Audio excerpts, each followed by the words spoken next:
Hi there, folks. This is Sam Price, and we're here for another episode of Probate Notes. And I have on with me a good friend of mine, Brie Griset Smith. She is Chief Development Officer of the Inland Empire Community Foundation. Hi there, Brie. How are you today? Hi, Sam. I'm wonderful. How are you? Awesome. I'm doing great. Thanks. You're going to give us a very good understanding of charitable giving. But before you do that, can you please tell us about your background, how you got to being with the Inland Empire Community Foundation?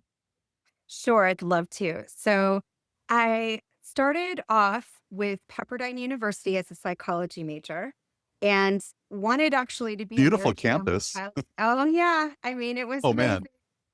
I Yeah. wanted to be a marriage family child counselor and realized that I probably would be better serving the community, raising money for supporting nonprofit organizations because my heart is big and it would just be too hard to see some of the things that I know my incredible colleagues deal with each day, and I wanted to lift them up. And so I ended up meeting the uh, chief operating officer of the United Way Worldwide ultimately, but at the time he was the president of the United Way of Greater Los Angeles.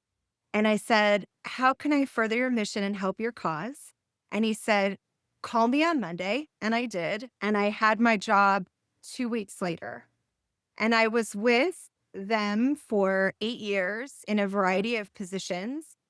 First, starting with the workplace campaign, which many of your listeners and viewers probably know and have been a part of in the past. And then working in their major gifts team, as well as around new business and some of our incredible donor groups like the Tocqueville Society, Leadership Giving, etc. And really enjoyed my time there and thought it was so much fun to get to engage with all the different groups in LA. Ended up moving to Orange County United Way, which is where I actually was born and raised. I again started working, focused more on training and our loaned executive program. In about 3 months, I was managing a team of professionals that I oversaw the operations of the development group and all of our fundraising, which at the time was nearly $20 million a year. And then ultimately oversaw the campaign and some of the different donor groups with one of my incredible colleagues, who now is the president and CEO of the Valley of the Sun United Way, Carla Vargas Llosa. So fast forward, I then found an incredible position at Discovery Cube or Discovery Science Foundation and worked there for about 6 years after working 9 years at Orange County United Way, and had a lot of fun working there. The major issue with that organization was that COVID hit it, and like many museums and organizations, that was very tough time for the organization. Right before I left the organization, my grandmother, who was one of the most incredible people in my life, I called her Rosebud. She passed away at 100, and she had decided to give me her home in Upland. And so, luck have it, and an incredible way to continue to honor that legacy and that gift. The Inland Empire Community Foundation hired me originally as a senior vice president of charitable giving, and now the chief development officer, where I oversee marketing, donor services, events, charitable giving, and our planned giving as well. What are some of the problems that can arise in that kind of giving? That's such a great question. I know when I put my trust document together, I was asked what charities I wanted to give to. And it's like, what's your favorite 5 charities? And what's the percentage of the funds that you'd like to give to those charities? And as I've worked with the Inland Empire Community Foundation, was certified as a specialist in planned giving, I identified there is such a deeper conversation, a more rewarding way in which that we can plan together. And so some of the key problems that are presented with that is, how will those funds be used? For how long? How will it be recognized? So, for example, how will the funds be used? And I know we've talked about this before, Sam. Would I want the organization that I give my funds to use them all in the same year on a parking lot? Probably not. Probably not. So, you know, one of the problems with just listing it is there isn't any specification on how the funds will be used, the purpose of those funds, as well as the longevity of those funds. So, do you want them to go on in perpetuity? And so, what I would say is this would be more of an endowed fund. With IECF, we have a spending policy of 4% to protect the corpus, for example. So if I wanted those funds to be used for specifically a program that maybe I was a board member at that organization and I loved this program, and sometimes it's hard to make it so specific like that because that program might not be there forever.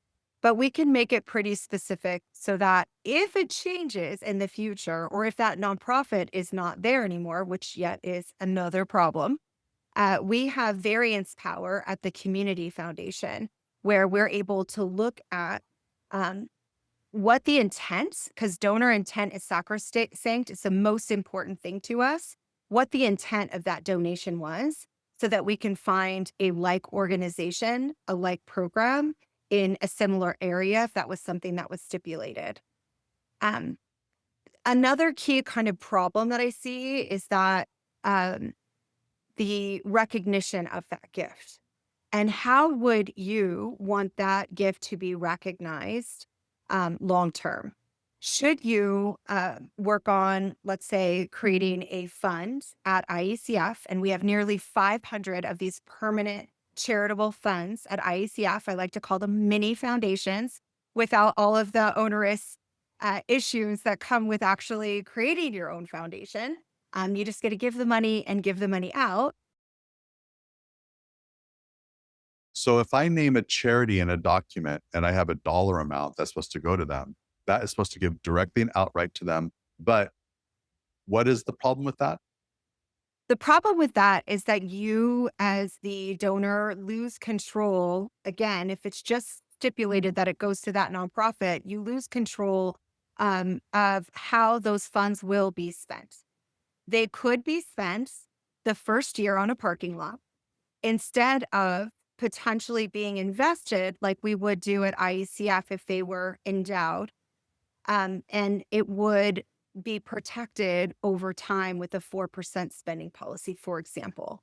So instead of having something spent immediately for whatever that nonprofit wants to spend it on or needs to spend it on, let's say they just have a budgetary gap and they just use it to fill that budgetary gap.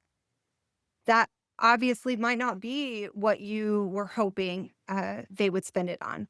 So it gives you that opportunity to specify the use of those funds, whether it is, short, medium, or long term. We also have, donors, clients that, want it to be spent down within a certain number of years, for example.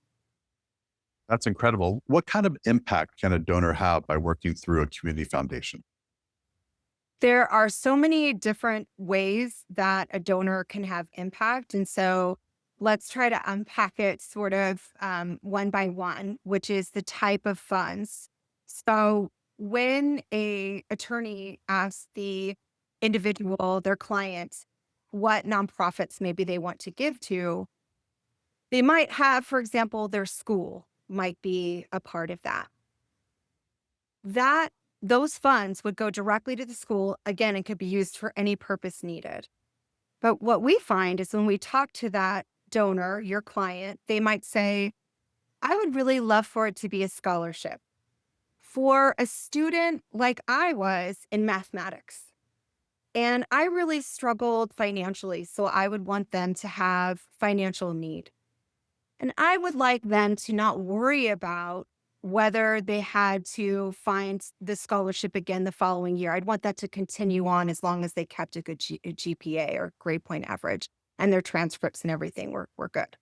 So that's one example of how we can go so much deeper. And those are just a couple of the questions. It can be so much more. And then how would that be recognized? So at IECF, that scholarship fund could be recognized by your name, your family's name, or any name that you wanted to give it. So that would be kind of the scholarship path. And sometimes I find that people aren't even thinking that until they recognize and realize, oh, wait, you have a fund for that? We do. We work with a whole bunch of different schools who can do that.